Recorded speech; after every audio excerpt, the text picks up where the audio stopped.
मेरे प्रिय श्रोताओं, आपको आपके छोटे अनुज आशीष का सादर अभिवादन। आप इस कहानी को सुनने इस चैनल पर आए हैं तो यह मुझे स्पष्ट हो गया है कि आप हिंदी साहित्य के अच्छे जानकार और उस महान साहित्य के प्रति अपनी अपार श्रद्धा रखते हैं। और श्रद्धा हो भी क्यों न, समूचे विश्व में हिंदी साहित्य का स्थान उस सूर्य के समान है जिससे प्रकाश लेकर समूचा साहित्य गगन प्रकाशमान हो रहा है। प्रिय श्रोताओं, उसी साहित्य विधा की सबसे रोचक प्रस्तुति होती है कहानी विधा, जो आपके छोटे भाई के द्वारा आप तक इस चैनल के माध्यम से प्रस्तुत की जा रही है। श्रोताओं, मैंने यह संकल्प लिया है कि मैं हिंदी साहित्यकारों की उन समस्त अमर कृतियों को समूचे विश्व के सामने प्रस्तुत करूंगा और हिंदी साहित्य को समूचे विश्व के पटल पर पहुंचाने में अपना सर्वश्रेष्ठ योगदान दूंगा। मेरे प्रिय श्रोताओं, इसके साथ मुझे पूर्ण विश्वास है कि आप सभी श्रोता भी मेरा इस पुनीत कार्य में अवश्य योगदान देंगे और सबसे पहले इस चैनल को जरूर सब्सक्राइब करेंगे तथा संपूर्ण प्रस्तुति को सुनकर मुझे जरूर मार्गदर्शन देंगे। इसी पूर्ण विश्वास के साथ आपका छोटा अनुज तैयार है साहित्य का दर्पण समूचे जगत को दिखाने के लिए। तो चलिए शुरू करते हैं अब आज की कहानी। लीजिए, आज आपके सामने प्रस्तुत है मुंशी प्रेमचंद जी की प्रसिद्ध कहानी सवा सेर गेहूं। जी हाँ, सवा सेर गेहूं। तो लीजिए शुरू करते हैं अब कहानी। किसी गांव में शंकर नाम का एक सीधा साधा गरीब किसान रहता था। वह अपने काम से काम रखता था, न किसी का लेना न किसी का देना। छल प्रपंच उसे छू भी नहीं पाते थे। ठगे जाने की चिंता न थी, ठग विधा जानता न था। भोजन मिला खा लिया, न मिला चबेने पर काट दी, चबेना भी ना मिला तो पानी पी लिया और राम का नाम लेकर सो जाता। लेकिन जब कोई अतिथि द्वार पर आ जाता था तो उसे इस निवृत्ति मार्ग का त्याग करना पड़ता था। विशेषकर जब साधु महात्मा पदार्पण करते तो उसे अनिवार्यतः सांसारिकता की शरण लेनी पड़ती थी। खुद भूखा सो सकता था, लेकिन साधु को कैसे भूखा सुला था? भगवान के भक्त जो ठहरे। एक दिन शाम के समय एक साधु ने आकर उसके द्वार पर डेरा जमाया। तेजस्वी मूर्ति थी, पीतांबर गले में, जटा सिर पर, पीतल का कमंडल हाथ में, खड़ाऊ पैरों में। संपूर्ण वेश उन महात्माओं का सा था जो अमीरों के प्रसादों में तपस्या, हवाई गाड़ियों पर देवस्थानों की परिक्रमा और योग सिद्ध प्राप्त करने के लिए रुचिकर भोजन करते हैं। घर में जौ का आटा था, वह उन्हें कैसे खिलाता? बड़ी चिंता हुई, महात्मा जी को क्या खिलाऊं? अंत में निश्चय किया कि कहीं से गेहूं का आटा उधार लाऊं, लेकिन गांव भर में गेहूं का आटा न मिला। गांव में सब मनुष्य ही तो थे, देवता एक भी न था। अतएव देवताओं का खाद्य पदार्थ कैसे मिलता? सौभाग्य से गांव के विप्र महाराज के यहाँ से थोड़ा सा मिल गया। उसने सवा सेर गेहूं उधार लिए और पत्नी के पास पीसने के लिए दे दिए। महात्मा ने भोजन किया और लंबी तान कर सो गए। प्रातःकाल वे उठे और किसान को आशीर्वाद देकर चले गए। इस वाकया को गुजरे 7 साल बीत गए थे।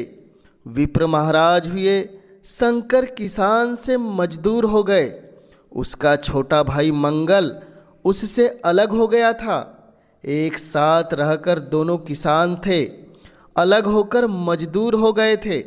शंकर ने चाहा कि द्वेष की आग भड़कने न पाए, लेकिन परिस्थिति ने उसे विवश कर दिया। जिस दिन अलग अलग चूल्हे जले वह फूट फूट कर रोया। आज से भाई भाई शत्रु हो जाएंगे, एक रोएगा तो दूसरा हंसेगा। एक के घर में मातम होगा तो दूसरे के घर में गुलगुले पकेंगे। प्रेम का बंधन, खून का बंधन, दूध का बंधन आज टूट जाता है। उसने भगीरथ परिश्रम से कुल मर्यादा का वृक्ष लगाया था, उसे अपने रक्त से सींचा था। उसका जड़ से उखड़ना देखकर उसके हृदय के टुकड़े हुए जाते थे। 7 दिनों तक उसने अन्न की सूरत नहीं देखी थी। दिन भर जेठ की धूप में काम करता और रात को मुंह लपेटकर सो जाता।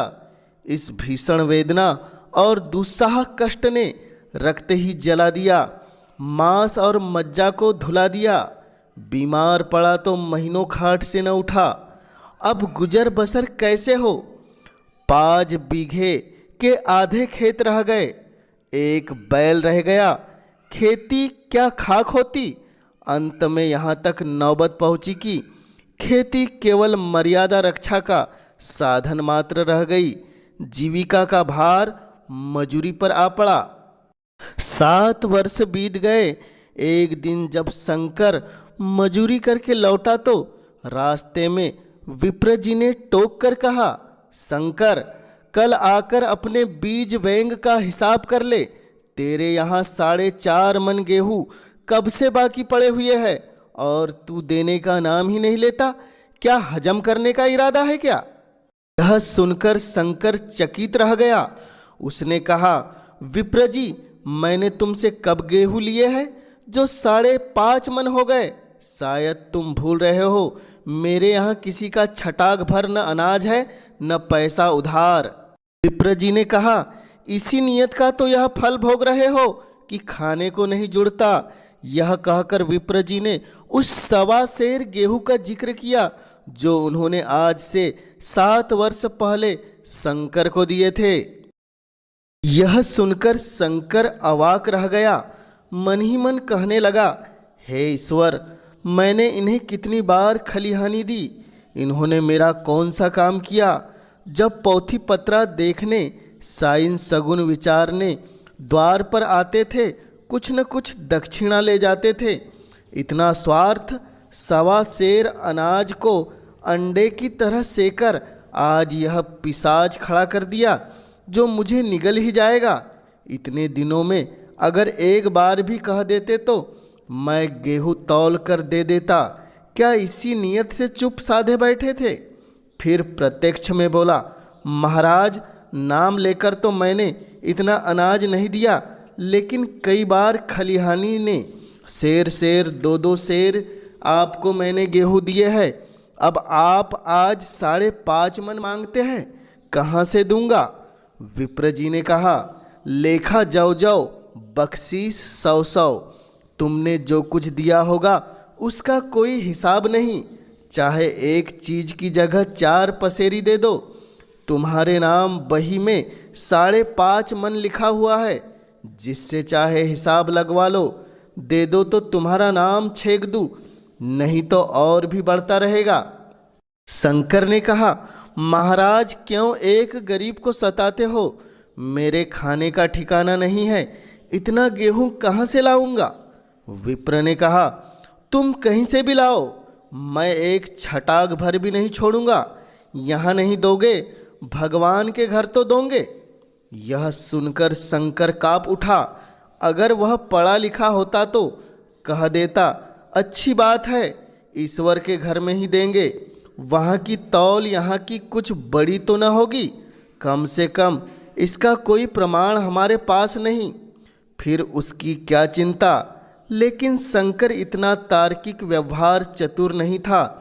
एक तो ऋण, वह भी ब्राह्मण का, बही के नाम हो गया था। अब वह सीधे नरक में जाएगा। इस ख्याल से ही उसे रोमांच हो गया। बोला, महाराज, तुम्हारा जितना होगा वही दूंगा, ईश्वर के यहाँ क्यों दूँ? इस जन्म में तो ठोकर खा रहा हूँ, उस जन्म के लिए क्यों काटे बोऊं? किंतु यह कोई न्याय नहीं है। तुमने तो राई का पहाड़ बना दिया। ब्राह्मण होकर तुम्हें ऐसा नहीं करना चाहिए था। उसी समय तगादा करके ले लिया होता तो आज मेरे सिर पर इतना बड़ा बोझ क्यों पड़ता। मैं तो दूंगा, परंतु तुम्हें भगवान के यहाँ जवाब देना पड़ेगा। विप्र ने कहा, मुझे वहाँ का डर क्यों लगने लगा? वहाँ का डर तो तुम्हें होगा। वहाँ तो सब अपने भाई बंधु है, ऋषि मुनि सब तो ब्राह्मण ही हैं, देवता ब्राह्मण हैं। जो कुछ बने बिगड़ेगी संभाल लेंगे। तो बोलो कब देते हो? शंकर ने बोला, मेरे पास तो रखा नहीं, किसी से मांग कर लाऊंगा तभी तो दूंगा। विप्र ने कहा, अब नहीं मानूंगा, 7 साल हो गए, अब मैं एक दिन भी मोहलत नहीं दे सकता। गेहूं नहीं दे सकते तो दस्तावेज लिख दो। शंकर ने कहा, मुझे तो देना है, चाहे गेहूं लो चाहे दस्तावेज लिखवाओ। किस हिसाब से दाम रखोगे? विप्र ने कहा, ये तो बाजार का भाव 5 सेर का है, तुम्हें 5.25 सेर का काट दूंगा। शंकर ने कहा, जब दे ही रहा हूं तो बाजार का भाव काटूंगा, पाव भर छुड़ाकर क्यों दोषी बनूं? हिसाब लगाया गया तो गेहूं के दाम 60 रुपये हुए। 60 रुपये का दस्तावेज लिखा गया। 3 रुपये सैकड़े सूद। साल भर में न देने पर सूद का दर 3.5 रुपये सैकड़े। 12 आने का स्टाम्प।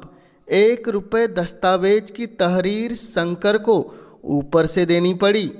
गांव भर ने विप्र जी की निंदा की, लेकिन मुंह के आगे नहीं। महाजन से सभी को काम पड़ता है, उसके मुंह कौन आए? शंकर ने साल भर तक कठिन तपस्या की।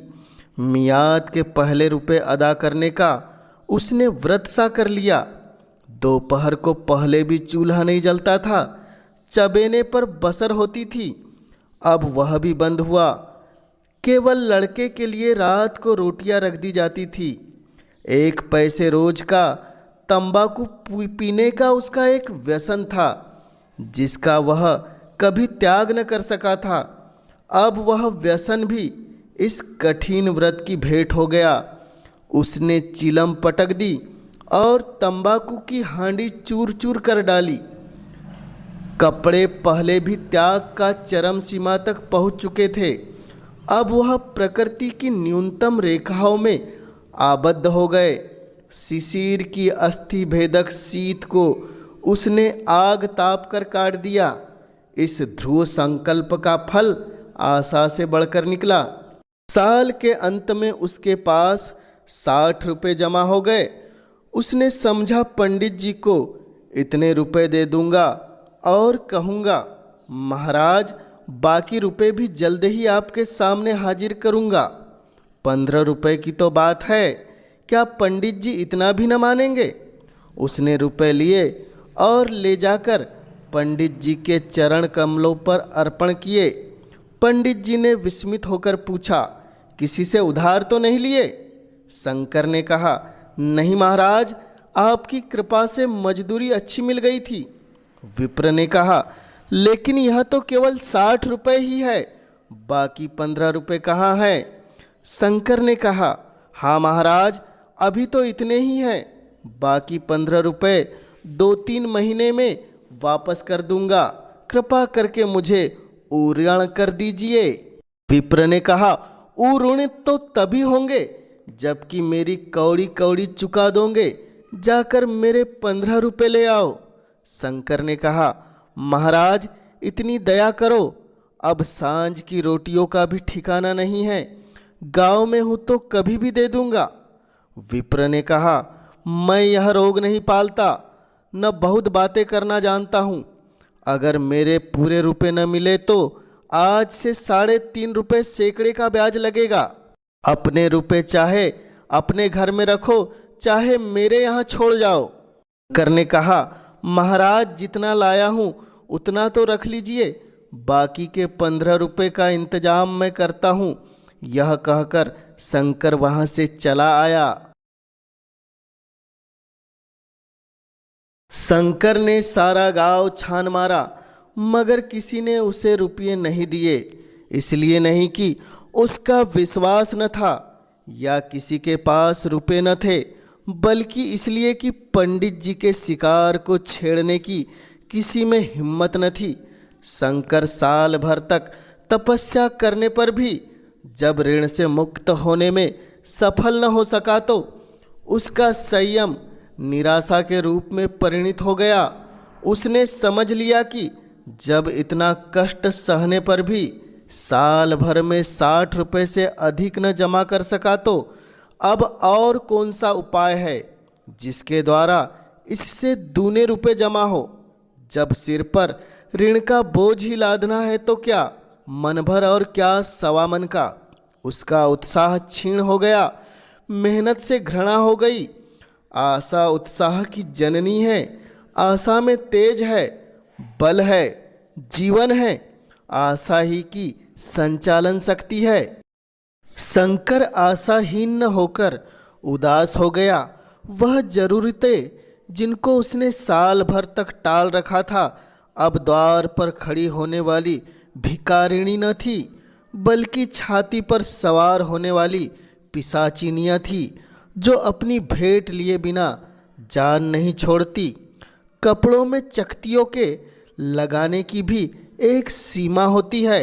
अब शंकर को चिट्ठा मिलता तो वह रुपए जमा न करता, कभी कपड़े लाता, कभी खाने की कोई वस्तु।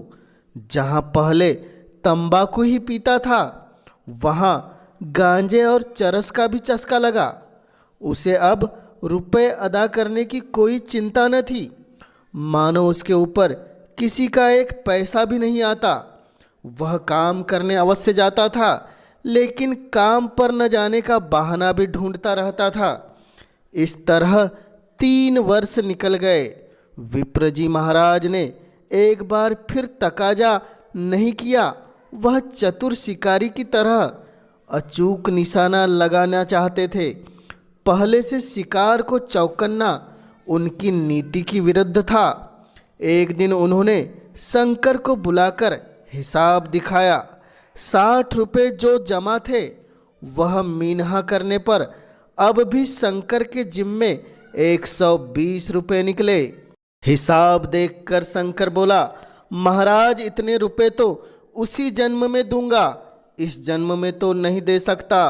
विप्र ने कहा, मैं तो इसी जन्म में लूंगा, मूल न सही सूद तो देना ही पड़ेगा। शंकर ने कहा, ठीक है, मेरे पास एक बैल और एक झोपड़ी है, वह ले लीजिए, इसके अलावा मेरे पास रखा ही क्या है। विप्र ने कहा, मुझे बैल बधिया लेकर क्या करना है, मुझे देने को तुम्हारे पास बहुत कुछ है, लेकिन तुम देना नहीं चाहते। शंकर ने कहा, महाराज और क्या है मेरे पास। विप्र ने कहा, कुछ नहीं है, तुम तो हो, आखिर तुम भी कहीं मजदूरी करने जाते ही हो। मुझे भी खेतों के लिए एक मजदूर रखना ही पड़ता है। सूद में तुम मेरे यहाँ काम करो, जब सुविधा हो मूल भी दे देना। सच तो यह है कि अब तुम किसी दूसरी जगह काम करने नहीं जा सकते जब तक मेरे रुपए नहीं चुका दो।